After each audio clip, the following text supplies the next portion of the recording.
आदरणीय मित्रों, श्री अवतार का बोध हो, श्री माता धरती का बोध हो।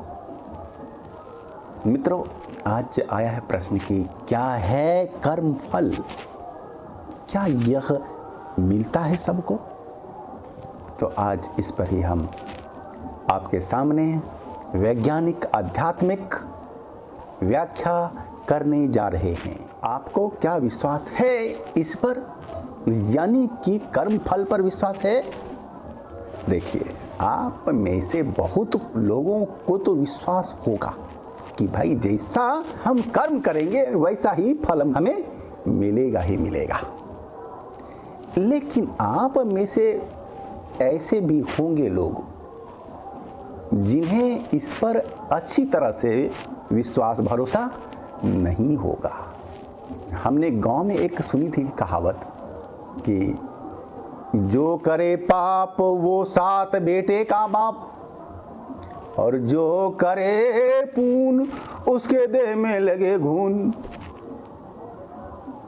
और मित्रों, अब इसकी हम आज जांच करते हैं, इसकी हम आज करते हैं पड़ताल, देखते हैं कि क्या इसमें सच्चाई है। और हम इसके लिए आपको विज्ञान और अध्यात्म दोनों के ही सिद्धांतों को समझाएंगे और बताएंगे। आपने गति का तीसरा नियम पढ़ा है? क्या है? हर क्रिया के बराबर और विपरीत होती है प्रतिक्रिया। हाँ, हर क्रिया के बराबर, ठीक इक्वल, और विपरीत, उल्टी, और होती क्या है? रिएक्शन। हर क्रिया के आपने जो भी किया है, यह भौतिक विज्ञान का सिद्धांत है। और यह सिद्धांत न केवल भौतिक जगत में, यह आध्यात्मिक जगत में भी अपने ढंग से मान्य है। आप जैसा भी कर्म करेंगे उसका आपको फल निश्चित रूप में मिलेगा। हाँ, समय जो लग जाए उसमें। आप देखिए ना कि आप जाइए किसी कुएं के पास में, और उसमें जैसी आवाज़ आप लगाएंगे ठीक वैसी ही आती है, आपको ध्वनि, उल्टी ध्वनि आती है। आप दीवार को भी यदि हाथ से मारिए तो हाथ में आपको चोट लगेगी। विषहीन सांप के देह पर यदि आपका पड़ जाता है पैर, तो वह भी आपको काट लेता है। आप जिस भी जीव से स्नेह करेंगे तो बदले में वह आपसे भी रखता है प्रेम, और आपका आज्ञाकारी हो जाता है। मित्रों, जैसे को तैसा का सिद्धांत अपने समाज में, धर्म में, अध्यात्म में सर्वमान्य है। तो यह अकाट्य सिद्धांत है कि कर्मों का फल मिलता है। लेकिन अब उठता है प्रश्न कि हमें समाज में कई बार दिखता है अपवाद ऐसा, व्यक्ति ने अपने जीवन में अच्छा नहीं किया कर्म, लेकिन वर्तमान में वह शांति, आनंद, सुख भोग रहा है।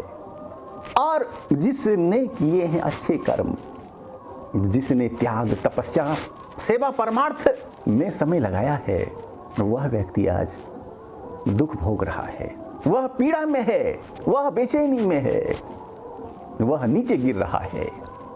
ऐसा क्यों? ये होना प्रश्न मन में बिल्कुल स्वाभाविक है, होगा ही।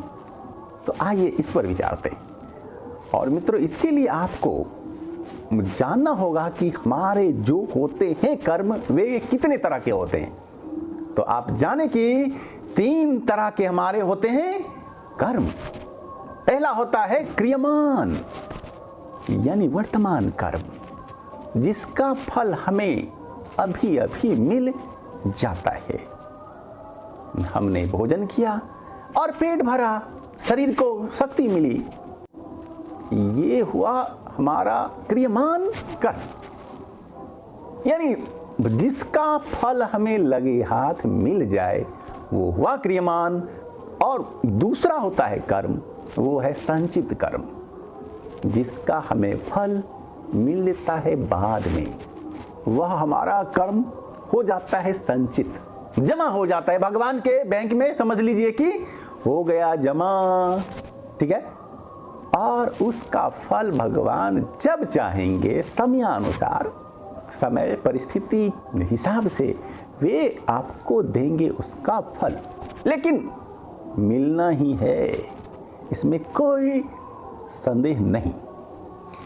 और तीसरा होता है कर्म, वो है प्रारब्ध कर्म, यानी कि वैसा संचित कर्म जो अब हमें देने के लिए हो चुका है तैयार, अपना फल जो अब हमें फल देने जा रहा है, वैसा संचित जो है कर्म, उसी का नाम है भाग्य या प्रारब्ध।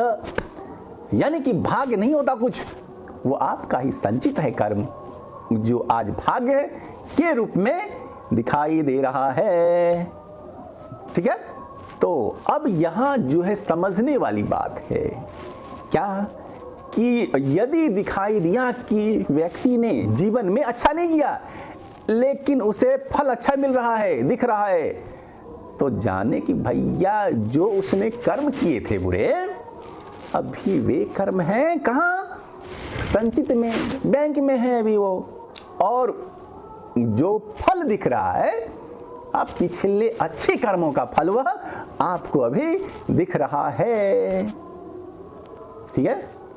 और यदि व्यक्ति ने अच्छे कर्म किए थे और अभी उसका फल अच्छा नहीं दिख रहा, तो आपको जानना है कि संचित हो चुके हैं उनके अच्छे कर्म, और बुरा जो अभी फल दिखाई दे रहा है, तो भैया बुरे हुए होंगे कुछ उनसे कर्म, जिसका फल अभी मिल रहा है, और अच्छे कर्मों का फल बाद में मिलेगा, और मिलेगा ही, इसमें कोई संशय नहीं है।